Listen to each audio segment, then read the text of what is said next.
Hi everyone, welcome back. In this video we're going to add some eyes onto our character that we are going to control using either a set driven key or maybe a blend shape. I will leave that up to you, whichever one of those you want to do. I think what I'll do is set up a driven key and control the eye blink by creating a custom attribute on my character's body control, and then attaching or linking the scale of the eyes onto the new attribute. So first thing I'm going to do is I'm going to show the model's geometry. So I'm going to go into the show menu and select polygons just there. And basically what I want to do is put a couple of eyeballs sort of on the front of the can here. So I'm going to pop into my polygon modeling tab just here. And I've got a couple of options for this. I want them to be sort of like little cartoon round eyeballs. So I could either use a polygon sphere and stretch it, or what I could do is use a polygon cube and smooth it. I think I'm going to go with the cube, mainly because it's going to give me less vertices to maybe have to select. It might be a bit easier doing it this way. So I'm going to select the cube. I'm going to tap on my spacebar so I can get into my front view. And what I'm going to do is click and drag a little rectangle like this somewhere around about the body, the body joint. So I'm going to create a little rectangle like that, and that's going to kind of appear sort of in the side view. It's going to be sort of somewhere sort of near the middle here, but you probably won't be able to see it until you've actually dragged the distance out like this. So you can see that appearing there, and I'm going to make it sort of like a bit of a rectangular box like this, and then I'm going to move it out to the front of the can so I can see that there. Just so it's a little clearer to see, I'm going to switch off my joint X-ray, and that's just going to hide the joints inside the model. Okay, so I've got this little box. If I press 3 on the keyboard, it's going to smooth that out and create this little kind of rounded oval shape, which will work quite nicely for an eye. Now the other thing I can do is use a scale tool over here, and I can kind of squash this so that it's a little flatter like this. And then what I can do is just move it sort of back a bit. Now, technically you could have this floating. It doesn't necessarily have to interact or intersect with the can. I tend to like mine to intersect a bit. So what I'm going to do here is just push this backwards like this. And what I want to do here is, let's have a quick look. I'm going to rotate this using the rotate tool, just so it's a little bit more perpendicular to the surface of the can. So that basically is it's sort of at 90 degrees, so it's sort of pointing out from the surface of the can. And I can always kind of go in there and just adjust it a little bit, like that. So I'm going to end up with something along those lines. Now I could move it down a bit as well, you know, just find a nice spot for it. You know, you can scale it down if you decide you want it to be a little bit smaller, and you can always use the scale tool just to make it a bit thicker so it pops out a bit more. Okay, so just find a spot where you're happy with it. It's, you know, like a size and everything else like that. So something along those lines.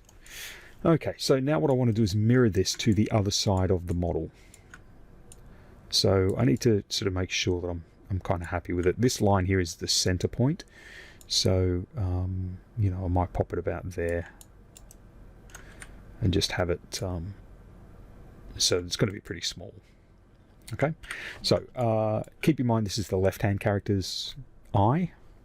Okay, it's on the left-hand side of the character.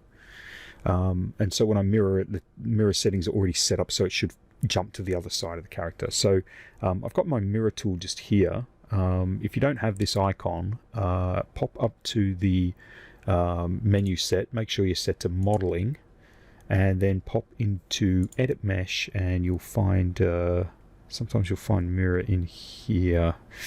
Where have they put it? They've moved these menus around so much in the last few versions. It's under the mesh menu just here. Okay, so just here. So we switch that on, and you can see the eye jumps to the other side. And this is with the default settings. So you shouldn't have to change any settings here. So we'll just hit Q to turn that off, and I'll select the model. So you can see there that the model selects both eyes at the same time, so they're actually merged together. Okay. Now what I want to do is add a black material onto this, and also rename them. I'll also freeze the transformations and delete the history. So let's start off. I'm going to click this button just here. This is the use default material, and that just changes everything to grey. If I switch that off, it'll switch to a somewhat coloured version of the model. The way that Maya kind of displays a lot of its materials now, sometimes they'll be set up in a way where it actually, you know, shows up in the display, and sometimes it doesn't. This particular model, because it's quite old, it doesn't actually show up in the display properly. So what we'll do is we'll right click on one of the eyes, and we'll come right down to the bottom of the screen and go to I'm going to go to select favorite material, and I'm going to use a let's have a look. Actually, what I might do is go assign new material for this. I'll do this a little differently. What I'm going to do is use an Arnold material. Okay, and the reason for that is with my 2018, the main renderer is going to be Arnold by default. If I use something like a Blinn to get a bit of shininess on the model's eyes, that's not going to be completely editable with Arnold, which is probably what we'll end up rendering with. So I want to use an Arnold shader. So what I'm going to do is select Arnold here from the list, and I'm looking for an AI standard surface just here. That's the one we want, AI standard surface. I'm going to left click that, and it's going to pop over to the attribute editor, but it's not going to switch across to that material. It used to, but that seems to not work anymore. So what you'll find is an AI standard surface tab right down the far right hand end, just here. First thing I'm going to do is rename that. So I'm going to call this I matte, so I material. If you want, you could click on this presets button, just left click it, and then look for something like plastic, for instance. That's going to give us a sort of a shiny material, and you can hit replace for that. It will make the color blue, and what you can do is just change that to black. Okay, once again, it's probably not going to show up here in the screen depending on your computer. If you switch on this button here, which is textured, that's 6 on the keyboard, you might find that it actually displays the eyes. You can see here it's actually showing up the label that I've got on this can. It's a little Coca-Cola can. Yeah, this is sort of what the texture would actually look like. So you'll get these little shiny eyes. You can play around with the specular settings here in this AI standard shader to adjust the look of these, but for this I'm not really too concerned. The roughness basically will create a much sharper highlight like this. Increasing the roughness basically will blend it out and make it look much more rubbery. So I would go with something that's a little lower on the roughness setting. The weight value is basically sort of an on-off, so you can fade the value if you don't want it to be as bright. And then the color obviously is going to change the color of the highlight. Okay, those are the main things that you would probably want to have kind of adjusted. Okay, but I'm just going to go with something like this. I'm also now going to switch off the textured mode like that, and I'm just going to switch the use default material back on. Okay, so I've got the eyes. Now what I want to do is delete the history, and I want to freeze their transformations. So I'm going to pop over the channel box so I can see that occurring. So I'm going to come up to, I can either come here to the delete history, freeze transformations section, or what I can do is I can go to modify freeze transformations and click that. That's going to reset all of my basic values down to 0s and 1, and I can then go to edit, delete by type history, and that's going to remove the construction history just here. Now I want to rename these, so I'm going to call this eyes, mesh, like that. And I'm just keeping the naming convention the same as the other parts of the model. So I've got can mesh, legs mesh, arms mesh, and eyes mesh. Don't worry about the order of these. If they're up the top or down the bottom, it doesn't really matter. Okay, now I think the last thing I might do, let's have a look. Actually, I think I'll leave that as it is. We will at some point connect the eyes onto either the character's body, the can mesh, or what we might actually do is connect it to one of the joints. I'm thinking I might connect it to the body joint down here. But we can leave that till later on.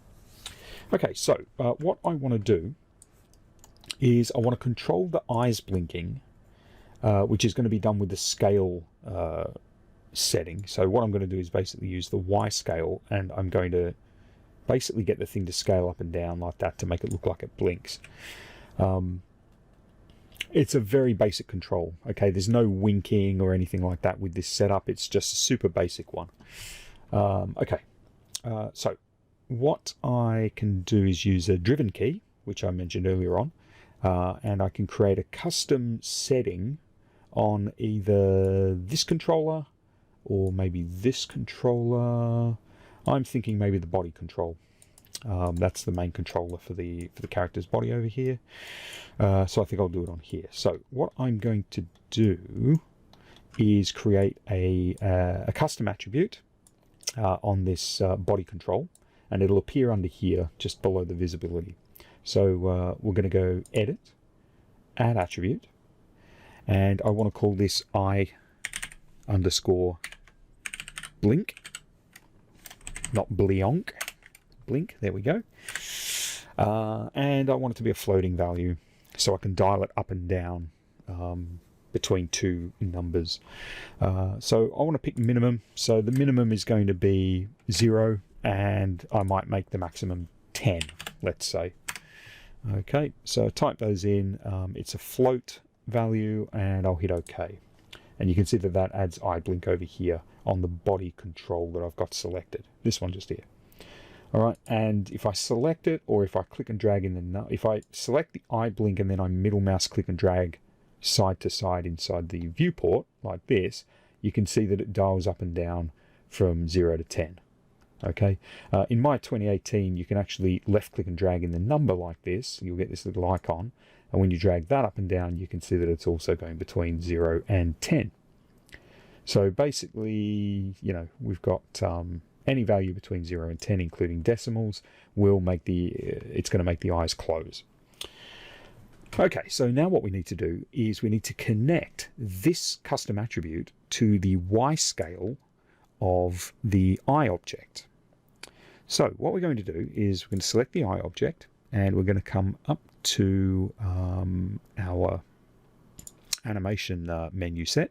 So I'm going to go to modeling, animation, and I want to go to key, set driven key, and select set.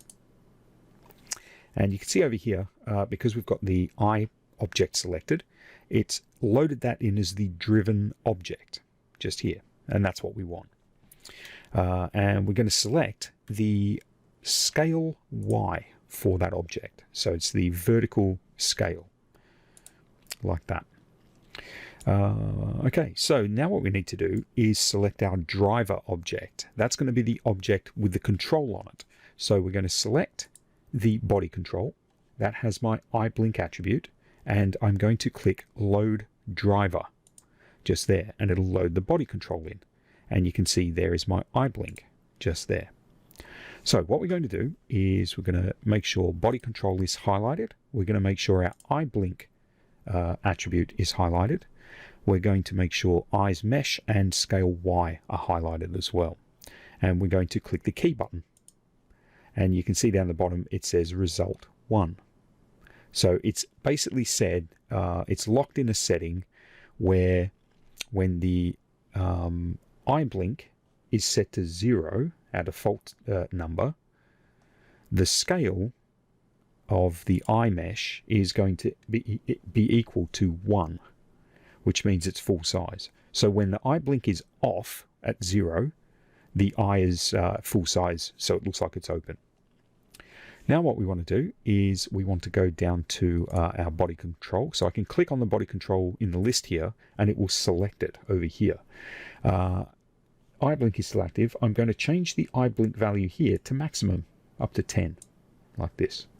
Then I'm going to click on my eye mesh option here in the driven list to switch back over to the eyes, and I'm going to set my scale down to the value I want it to be when the eyes are closed. Now technically you could maybe dial this down to 0, but I don't want it to look completely flattened. What I want to do is just squeeze it down like that, so it looks a bit like that. And you can see that that's like a value of roughly about 0.1, 0.1. So when I've got those two settings set up like that, I can press key again, and it's going to give me another result 1. And if I go back to my body control, and then I dial the eye blink down to 0, you can see the eyes open and close when you dial that up and down. So that's a driven key. Okay, this is driving the scale Y on that eye model. Once you've done that, just press the close button over here on the panel. Okay, so I've now got my eyes connected, and what I'm going to do is I'm going to we're going to connect them to the can's body joint, I think. We can always change this later on. With a character like this, if the character's body bends, you might find sometimes the eyes kind of pop into the body. They kind of vanish. What we might do is we'll select the eyes. We will turn on the move tool just here, and you'll probably find that the move handle, the pivot point for these, is inside one of the eyes, the original one we made. Okay. What we're going to do is we're going to move that pivot point to the joint here, the body joint.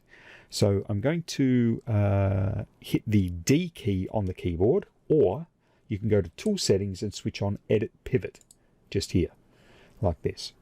We'll switch on the Snap to Points at the top, and then we'll drag this onto that joint in the middle, and then switch those two options off. Okay. Then what I'm going to do is I'm going to hold down the Shift key, and I'm going to click on this joint here, the body joint where I've just snapped the handle, like this, and I'm going to parent that. So we'll go to Edit, Parent. So what that's going to do is when I rotate that that handle, okay, if that joint bends or rotates, if that body joint rotates, the eyes will rotate with it. Okay. Now you might find sometimes with some deformation later on down the track that the eyes actually kind of vanish into the head.